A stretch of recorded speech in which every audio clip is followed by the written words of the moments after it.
Hello YouTube, welcome back to Eau de Treasure. I'm Steven, and this is the big 300th episode on Eau de Treasure. Can't believe I got 300 episodes in. Started a few years ago and still making these videos, still doing my thing, living in Japan and finding discontinued, vintage, rare, and interesting fragrances. And for the 300th episode, I have a Eau de Treasure classic right here. One of my favorite fragrances ever, you guys know what that is Paul Gaultier lemale. Found a beautiful bottle of the vintage juice in here. We're going to take a look at this one. Going to compare it to some other bottles I have. Going to tell you how I found it, how much I paid for it, and just a little bit of info on this one because it's been a while. I haven't covered this one in, it feels like a year since I got a vintage bottle the last time. So sit back and enjoy this one, vintage Paul Gaultier lemale on Eau de Treasure.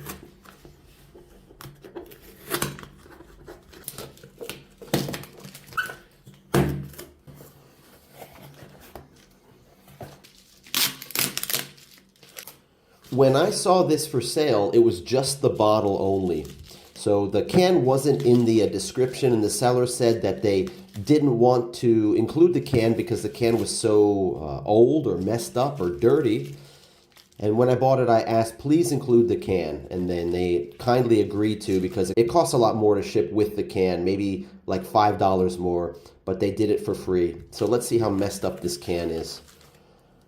I hope you guys don't mind me geeking out and looking at every detail in the can and bottle because that's the way I like to do it.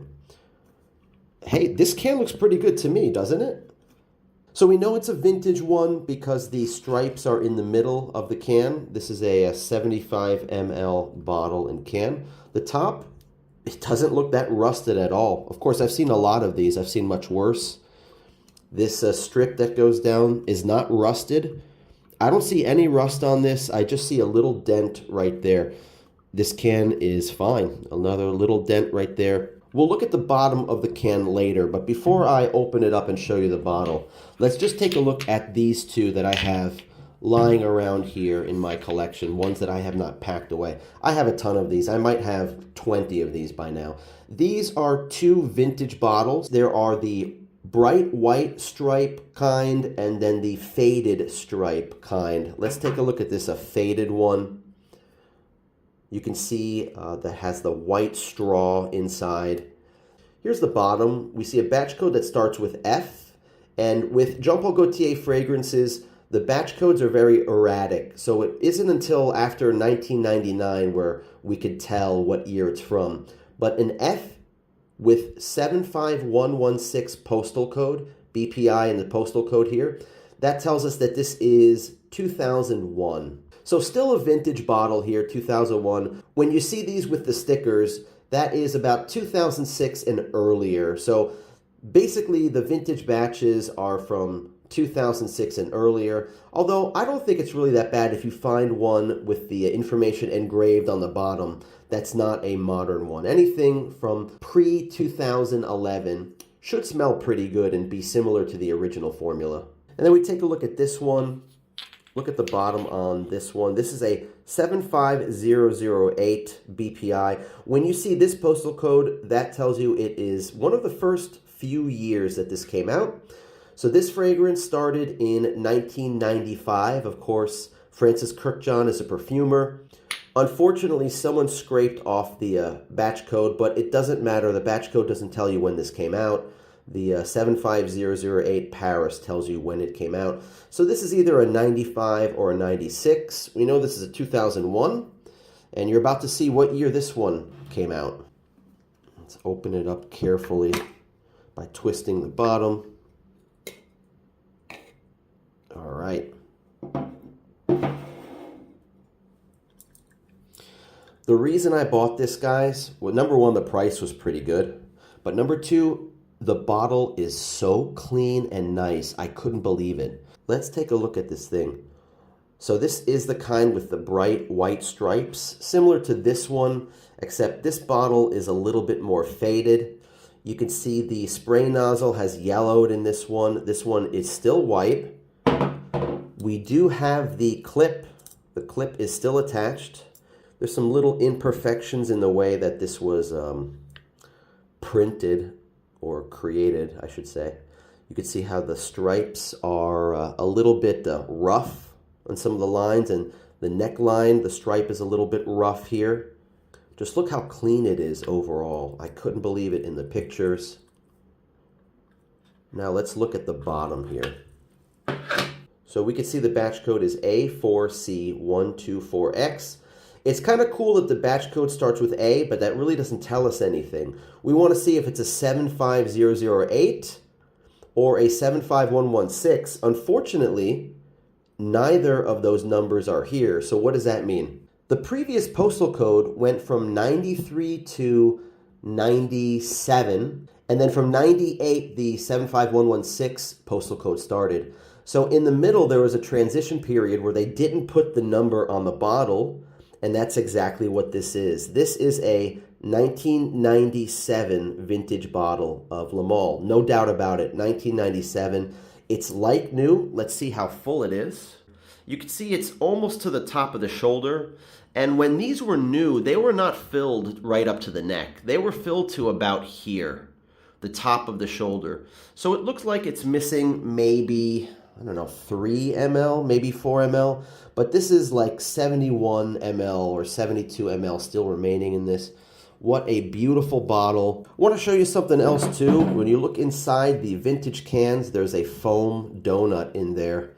After 98 or 99, they changed it to a white plastic piece in there that holds the bottle in place. Let's do a test spray on my right hand here. One big blast. Should I give it a second blast? I don't think it needs it. Let's smell the goodness of the vintage. Oh man. It just smells like it's brand new. It smells probably exactly what it smelled like when people were smelling it back in 95, 96, 97. That's just so fantastic. I want to compare it to, let's compare it to this one. This one just has a little bit left on the bottom, and it probably doesn't smell, I don't think it smells exactly the same as what it did when it was still fresh. This one has changed a little bit. What's nice about these is that when they do fade, or when the scent changes a little bit, it doesn't go bad. It just smells a little bit different, but it's definitely wearable and it still smells nice.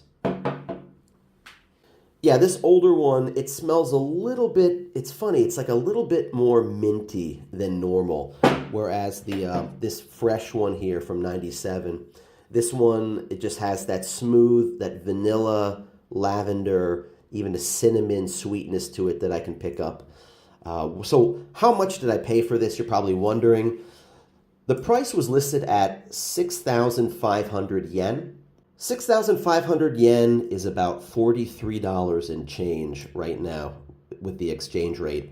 I thought that was a great price, $43 for this. I looked at everything. I looked at the condition of the bottle. I couldn't see the can, and I just bought it immediately. I didn't want to waste any time like typing a message. Would you include the can in the sale? Other people were looking at it, and the way that Japan mercari works is whoever clicks that buy button gets it, basically. So I bought it right away, and then I sent a message inside the transaction and said, is there any way I can get the can for this price? I already bought it. Would you be kind enough to send the can? And the seller was really nice and said, sure, if you don't mind the can being dirty and messed up. And I was like, go ahead. And I thought this thing would be rough. I thought this thing would be messed up. But the can actually isn't that bad, so I'm really happy about it. Beautiful fragrance, a beautiful specimen of this for the collection. I love this fragrance so much, man. I swear, it's like from the angels. I mean, it just smells like angel jizz. I mean, if an angel ejaculated, it would probably smell like this. I know that's crazy to say that, and I don't have any gay tendencies at all, but when it comes to this bottle, maybe I do. I don't know. I just love this one so much. Another vintage Paul Gaultier lemale to add to the Eau de Treasure collection. What you guys think of the video? Did you like the video? Let me know with a thumbs up, hit the like button, and subscribe if you want to see more of this discontinued vintage, rare, and interesting fragrance rediscovery that I'm doing here in Japan. And leave me a comment down below. What do you think of this fragrance?